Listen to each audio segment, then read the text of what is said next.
Evangelho do nosso Senhor e Salvador Jesus, segundo escreveu Lucas, capítulo de número 21, versículos do 1º em diante, vai dizer-nos assim a santa e poderosa palavra de Deus.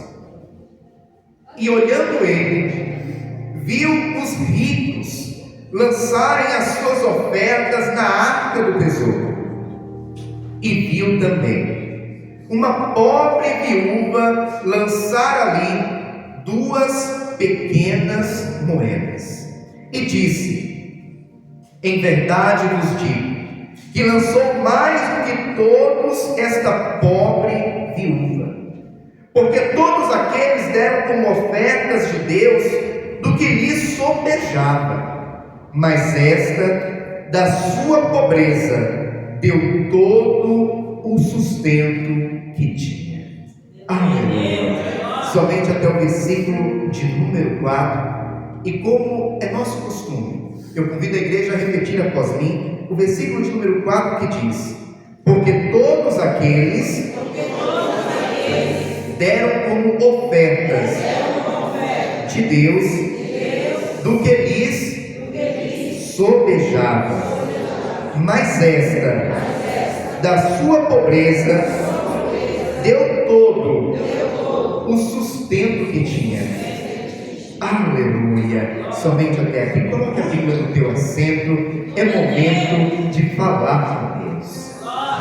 Senhor amado e Pai querido, Deus santo e todo-poderoso, o nosso coração se alegra, ó Pai, porque nesse primeiro dia de junho estamos começando este mês, ó Pai, tendo o privilégio de nesta manhã nos reunirmos neste santo lugar, na Tua casa, Senhor, para cultuarmos a Ti, para engrandecermos o Teu santo e maravilhoso nome. E nesta manhã já podemos falar com o Senhor em oração, já podemos também louvar e engrandecer o Teu nome por meio dos louvores que aqui foram entoados a Ti. E agora a sua igreja espera receber uma palavra, não uma palavra que venha de conhecimento humano, não uma palavra que nasceu no coração do pregador, mas uma palavra, ó Pai, que venha diretamente do coração do Senhor, do coração do nosso Deus, porque aquilo que provém do homem é muito raso, é muito superficial, mas a palavra que vem da parte de Deus aos nossos corações, esta palavra, ela é transformadora, esta palavra, ela é viva e eficaz. Por esta razão nós repetimos, ó Deus, que mais uma vez o Senhor venha abrir os nossos ouvidos espirituais, venha abrir, ó Pai, o nosso entendimento, venha abrir, ó Pai, os nossos corações, para que nós possamos não apenas ouvir e entender, mas para que nós venhamos, meu Deus e meu Pai, guardar dentro de nós a palavra que o Senhor nos direciona nesta manhã. Eu me coloco diante de Ti como um simples servo que sou e lhe peço: usa-me, ó Pai, como instrumento em Suas mãos, para pregoar a santa e poderosa palavra do Senhor. É o que nós repetimos e desde já lhe agradecemos em nome do Senhor Jesus. Amém e graças a Deus. Agora eu convido toda a igreja a dar a mais forte salva de palmas ao Senhor Jesus. Aleluia. Graças a Deus. A igreja pode tomar o seu assento, fiquem todos à vontade. Isso, glória a Deus. Evangelho do nosso Senhor Jesus, segundo escreveu Lucas. O evangelho escrito por Lucas é um dos evangelhos chamados de sinópticos na Bíblia Sagrada. Os evangelhos sinópticos são Mateus, Marcos e Lucas. Pastor, e o que seria isso, evangelhos sinópticos? Foram evangelhos escritos por 3 pessoas diferentes, no entanto, abordando as mesmas passagens, abordando os mesmos relatos, só que cada um olhando do seu ângulo, olhando da posição em que se encontrava. A passagem que nós acabamos de ler, ela se encontra, por exemplo, no Evangelho escrito por Lucas, mas também se encontra no Evangelho escrito por Marcos. E nós vamos observar que o Evangelho escrito por Lucas é um dos evangelhos que tem a maior riqueza de detalhes. E possivelmente isso se dá pelo fato de que Lucas, ele era um homem letrado, era um homem estudado, ele era médico. Então os teólogos chegam a dizer que dos 4 evangelhos, Mateus, Marcos, Lucas e João, o que tem a maior riqueza de detalhes é o evangelho escrito por Lucas. Pois bem, quando nós chegamos aqui no capítulo de número 21, nós vamos ver que a palavra do Senhor vai nos mostrar que Jesus estava no templo, juntamente com os seus discípulos. E estando ele no templo, ele ficou posicionado em um local onde ele conseguia ver as pessoas ofertando na casa do Senhor. E ali ele observou que, chegado o momento das ofertas, vieram muitas pessoas ricas, abastadas, e começaram a lançar ali no gasofilácio, que é a arca, como nós chamamos hoje. Começaram a lançar as suas ofertas inclusive de grande valor, ofertas com um número expressivo, monetariamente falando. No entanto, algo chamou a atenção do nosso mestre. Diante desse momento em que muitos chegavam ali depositando grandes quantias em dinheiro para ofertar na casa do Senhor, de repente vem uma mulher. E a Bíblia ela é clara em dizer que esta mulher ela era viúva. E a Bíblia inclusive enfatiza que ela era pobre. E ela chega diante do gasofilácio, diante da arca, e deposita ali apenas 2 moedas. Aos olhos humanos, aos olhos daqueles que estavam ali observando as pessoas ofertarem, é natural que muitos pensavam assim: esta pobre viúva foi a que menos ofertou. Esta pobre viúva foi a que trouxe a menor oferta para a casa do Senhor. No entanto, as demais pessoas, inclusive muitas delas abastadas, trouxeram grandes quantias em dinheiro, que com certeza vão muito abençoar o templo, a casa do Senhor. No entanto, ao contrário da visão que o homem tem, uma visão puramente externa, a palavra do Senhor vai nos mostrar que Jesus, ele conseguiu ver além daquilo que estava por fora. Jesus conseguiu enxergar o que estava por dentro. E Jesus fala para os seus discípulos: olha, de todos que ofertaram no dia de hoje, esta pobre viúva trouxe a maior oferta. E eu fico imaginando os discípulos pensando assim: mas como? Ela só ofertou 2 moedas. E Jesus explica para eles. As pessoas, os homens que vieram aqui diante da arca, muitos deles ricos, e depositaram grandes quantias em dinheiro, na verdade, ofertaram daquilo que lhes sobrava. Apesar de ser uma grande quantia em dinheiro, não vai lhes fazer diferença. Eles ofertavam daquilo que lhes sobejava. No entanto, aquela pobre viúva, que trouxe apenas 2 moedas, ela trouxe para a casa do Senhor tudo o que ela tinha. Ah, meu irmão e minha irmã, Jesus é aquele que nos vê na nossa simplicidade. Muitos pensam assim: ah, eu sou uma pessoa simples, eu sou uma pessoa humilde, ninguém vai se importar comigo, ninguém vai me notar, ninguém vai me dar valor. No entanto, A palavra do Senhor é muito clara em dizer que Jesus viu aquela mulher. Aquela mulher não passou desapercebida dos olhares de Jesus. Aquela mulher era uma mulher que já havia sofrido muito na sua vida. A Bíblia fala que ela era viúva. E nós sabemos que principalmente para aquela época e para a cultura da época, uma mulher viúva, para muitos, era alguém que ficava deixada à sorte. Porque quem trazia o sustento para casa era o marido.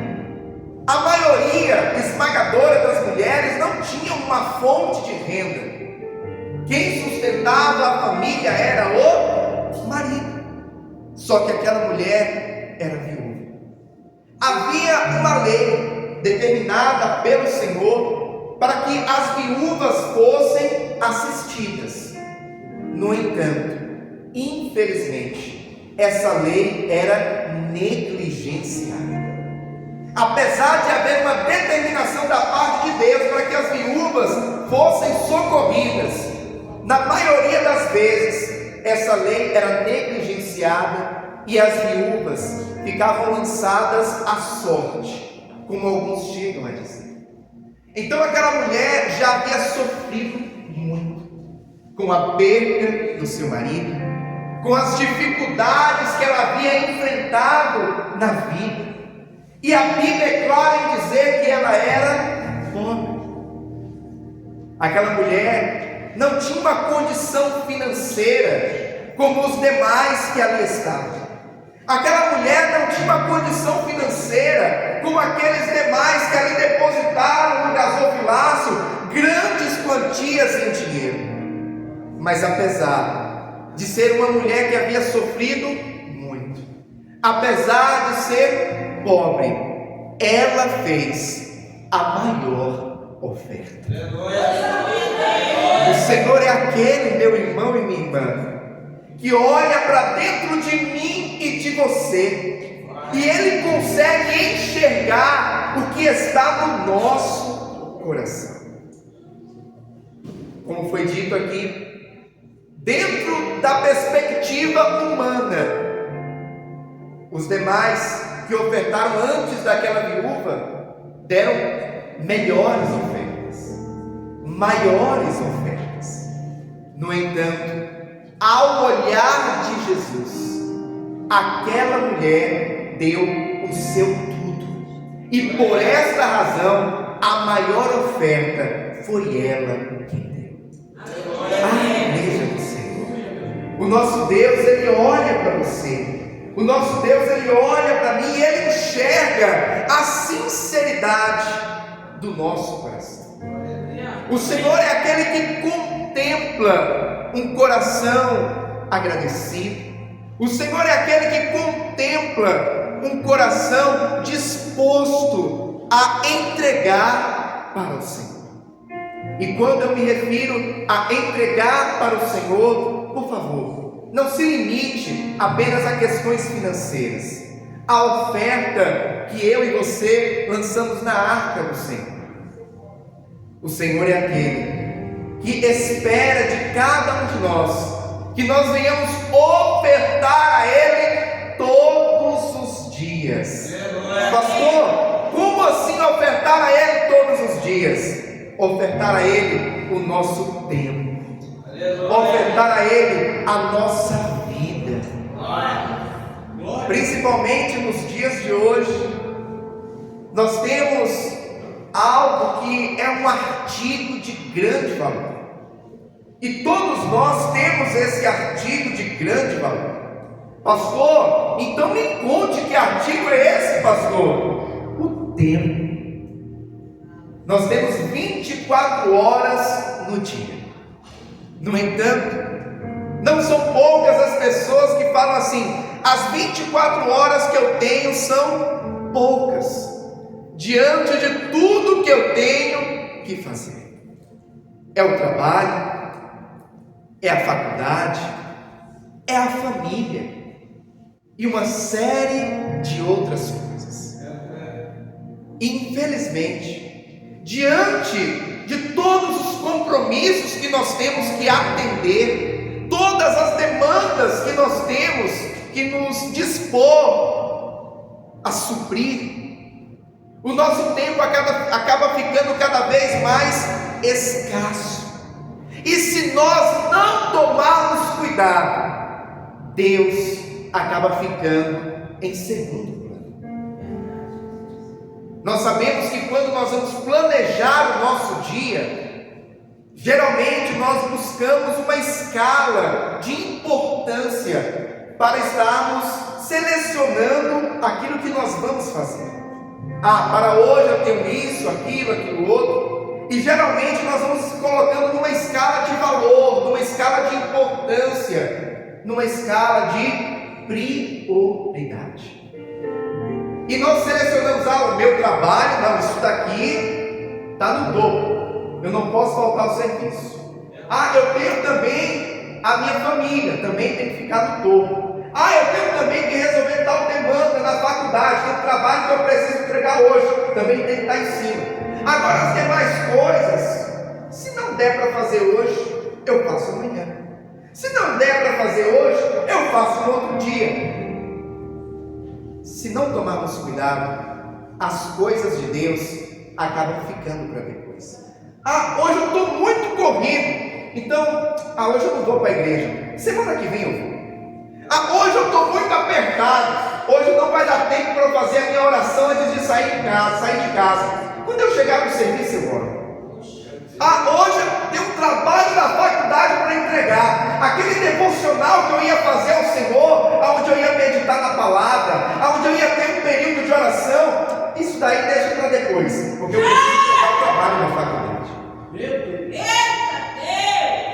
Nós não podemos entregar para o Senhor o resto. Nós não podemos entregar para o nosso Deus a sobra. Nós temos que entregar para o Senhor o melhor. Deus merece o meu e o teu melhor. Então, dentro dessa escala de prioridades, o nosso Deus, ele precisa estar no topo. As coisas de Deus precisam estar no topo. O nosso Senhor Jesus, ele diz: buscai primeiro o reino de Deus, a sua justiça, e as demais coisas vos serão acrescentadas. O tempo que nós temos, as 24 horas do dia que nós temos, quem nos deu foi Deus. Os 7 dias da semana, quem nos deu foi Deus. Então, se foi Deus que nos deu o tempo, por que deixá-lo em segundo plano? Por que sempre deixá-lo para depois? Por que sempre deixar as coisas dele para um outro momento, quando sobrar um tempo? Deus não quer o nosso resto. Deus não quer as nossas migalhas. Deus não quer aquilo que sobra de mim e de você. Deus, ele quer o nosso melhor. Porque ele nos dá o melhor. Quando Deus vai nos abençoar, Deus não nos dá o resto, Deus não nos dá a sobra, Deus não nos dá as migalhas, Deus nos dá o melhor. Então ele merece que nós também venhamos entregar para ele o nosso melhor. O melhor do nosso tempo. Esse artigo, como foi dito aqui, é um artigo de grande valor. É um artigo muito valioso. E nós precisamos administrá-lo de forma que nós venhamos honrar a Deus. De forma que o nosso Deus seja honrado pela administração do tempo que nós fazemos. E a Bíblia nos fala que Deus honra aos que lhe honram. Quando nós entregamos o melhor, quando nós entregamos o primeiro para Deus, pode ter certeza que Deus nos honra. Você, meu irmão e minha irmã, que nesse primeiro dia do mês de junho, culto da manhã, reservou as primeiras horas desse domingo para estar na casa do Senhor, para estar ofertando ao Senhor o teu tempo, ofertando ao Senhor a tua vida. Pode ter certeza que o Senhor, Ele vai te honrar. No entanto, isso precisa ter uma constância. Nós precisamos todos os dias reservar o nosso melhor para Deus. Reservar o que há de melhor em nós para Deus. Com o advento da tecnologia, muitas coisas na nossa vida foram automatizadas. Por exemplo, há alguns anos atrás, não tinha o que nós temos hoje de eletrodomésticos. Por exemplo, no mês de janeiro eu tive a oportunidade de ir na Bahia, estive ali com os meus avós. Foi um momento muito prazeroso, que eu e minha família estivemos ali todos juntos. E a minha avó estava contando que na época que ela era jovem, para lavar roupa, ela pegava ali a trouxa de roupa, colocava nos ombros, ia para o rio, e lá no rio, sobre uma pedra, ela lavava as roupas de casa. O mesmo acontecia com a louça. Terminava o almoço, terminava o jantar, tinha que ir para o rio, lavar no rio a louça, e depois o rio ficava embaixo. Para chegar em casa, subia a ladeira com a roupa nas costas, subia a ladeira para casa com uma bacia de louça nas costas.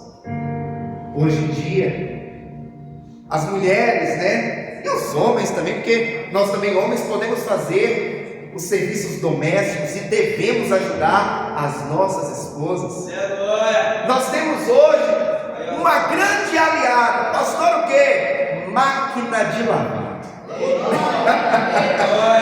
A minha esposa estava até fazendo uma brincadeira esses dias, falando assim: olha, essa daqui é a minha melhor amiga, e apontando para a máquina, que lava, que tosse a roupa, e já entrega no ponto de colocar no varal. Hoje em dia tem até lava-louças, você coloca um prato sujo e ela te entrega ele limpo. E o que dizer de tantas outras coisas? Há algum tempo atrás, para você se comunicar com uma pessoa de outro estado, era algo muito complicado. A minha avó, inclusive, minha mãe conta que quando nós viemos aqui para São Paulo em 92, 1992, aí os jovens vão falar assim: o pastor já é velho, hein? 92 já estava por aí, já estava por aqui em 92 já. Mas minha mãe conta que para se comunicar com a minha avó lá na roça, no interior da Bahia, onde não tinha telefone, ela escrevia uma carta. É verdade. Essa carta chegava na cidade, lá na Bahia. Aí alguém da nossa família pegava essa carta na cidade e levava para minha avó. Isso levava em torno de um mês, entre escrever, mandar e chegar para ela. Depois que ela recebia a carta, alguém a auxiliava lendo a carta para ela. Depois alguém tinha que lhe auxiliar escrevendo a resposta da carta. E era mais um mês para a resposta chegar aqui em São Paulo. É verdade. Entre enviar e receber a resposta, dava uma média de quase 3 meses. Hoje em dia, se eu pegar o meu celular, ir lá no WhatsApp e selecionar o contato da minha avó, tá lá, vó Bel, eu clico ali naquele símbolozinho da câmera e eu faço uma chamada de vídeo com a minha avó, porque lá na roça da minha avó já tem internet. Minha avó já tem WhatsApp, com mais de 70 anos de idade, ela usa o WhatsApp. Olha como que está a tecnologia. O que dizer de transferência bancária? Para fazer uma transferência do Bradesco para o Itaú, há 20 anos atrás, era 3, 4, 5 dias para o dinheiro cair na conta. Hoje você pega o celular, faz um Pix, cai na hora. E um Pix nada aí. Então, a tecnologia nos ajudou a otimizar o nosso tempo. Só que ao contrário do que nós pensávamos, agora que vai otimizar o tempo, eu vou ter mais tempo para a família, eu vou ter mais tempo para Deus. Mas parece que quanto mais a tecnologia avança, o mesmo tempo que ela te dá economizando por meio do que ela conseguiu desenvolver, ela te rouba em algumas situações. Pastor, como assim? Instagram, Facebook, YouTube, internet de uma forma geral, uma tal de Netflix. Pastor, e é errado mexer na internet? Não é errado. Só que nós não podemos deixar que essas coisas venham consumir o tempo que nós podemos dedicar a Deus. Assista sim um filme, claro, um filme edificante. Um filme que não vá te trazer coisas negativas. Pode sim ter o seu Instagram, pode sim ter o seu Facebook, mas tudo com moderação, não permitindo que isso venha roubar de você o tempo que nós podemos dedicar a mais para Deus. A internet, a tecnologia nos ajuda a otimizar o tempo. Mas se não tomarmos cuidado, esse mesmo tempo é preenchido por ela, com outras coisas que nós queremos fazer por meio dela. Nós precisamos ser mordomos do nosso tempo, administradores do nosso tempo, para que nós venhamos ofertar ao Senhor. Ofertar tempo na oração, ofertar tempo a Deus na meditação da palavra, ofertar tempo a Deus estando na casa do Senhor. O nosso Deus não pode e nem deve ficar em segundo lugar, em segundo plano nas nossas vidas, mas pelo contrário, o nosso Deus, ele precisa ser prioridade. O Senhor, ele precisa estar entronizado em nossas vidas, entronizado em nossos corações. Pastor, e o que seria Deus ser entronizado nos nossos corações? Ele está no lugar de Deus verdadeiramente em nós. Trono é o lugar onde o rei fica, é onde o Senhor de uma terra fica. E o Senhor, o nosso Deus, ele precisa estar entronizado, ou seja, ele precisa estar no ponto mais alto do nosso coração, no lugar mais alto das nossas vidas. E assim nós iremos entregar para o Senhor o que há de melhor. Aquela viúva demonstrou aqui o que havia no seu coração. Aquela viúva, através da sua atitude de entregar tudo o que ela tinha, ela demonstrou que Deus estava em primeiro lugar na sua vida. Ela demonstrou que Deus, para ela, merecia o seu melhor.